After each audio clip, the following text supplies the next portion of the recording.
Cavin Elizabeth, a wedding photographer and bridal boutique owner based in San Diego, and today I'm going to be talking about the impact that COVID-19 is having on 2022 weddings.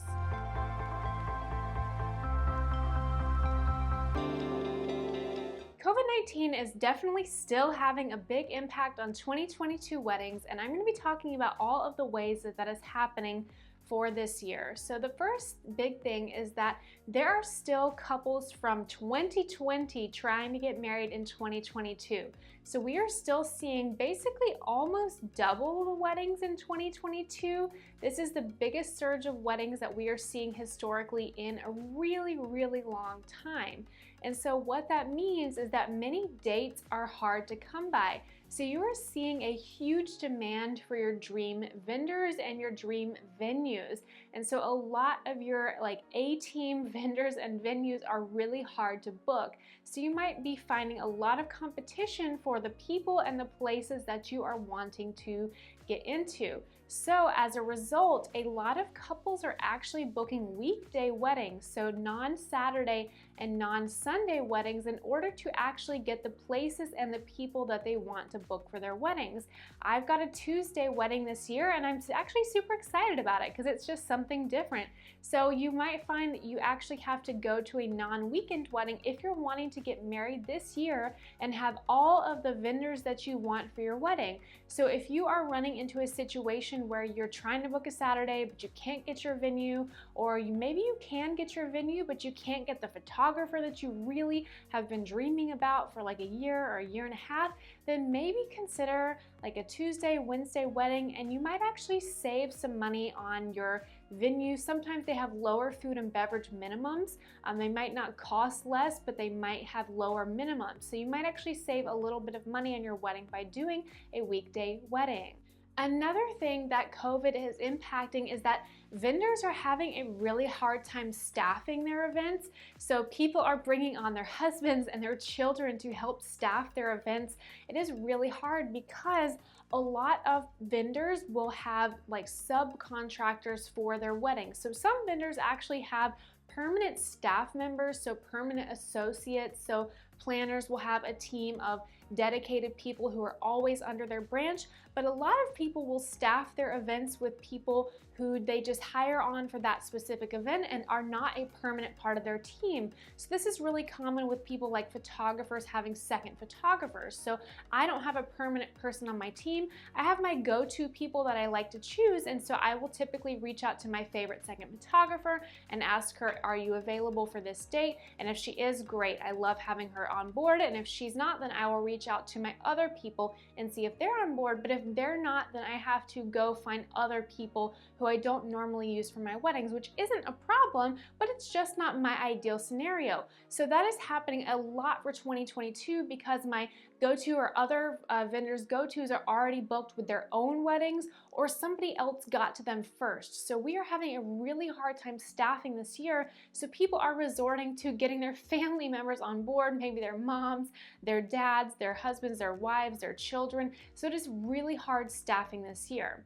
So another thing that we are seeing happen this year is that costs are going up for vendors. So vendors are now raising their prices because of the supply of their vendor team is really hard. Also the cost of different materials and not only labor but supply chain issues, that is really challenging this year.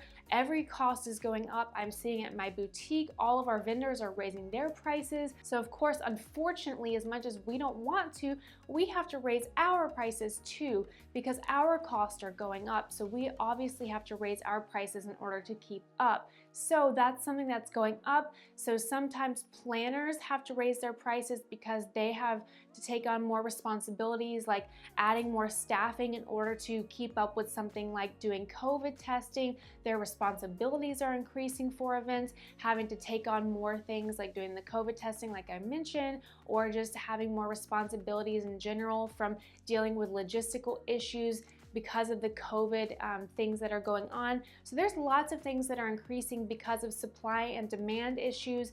There's also a flower shortage, which I'm definitely going to talk about. So that is increasing cost as well. So costs are going up for weddings as a result of COVID-19. Maybe they'll go back down when COVID is over, but for now they are definitely up. So I mentioned the flower shortage. There is a national flower shortage going on right now. I don't know about in other countries, but there is definitely a flower shortage going on in the United States right now.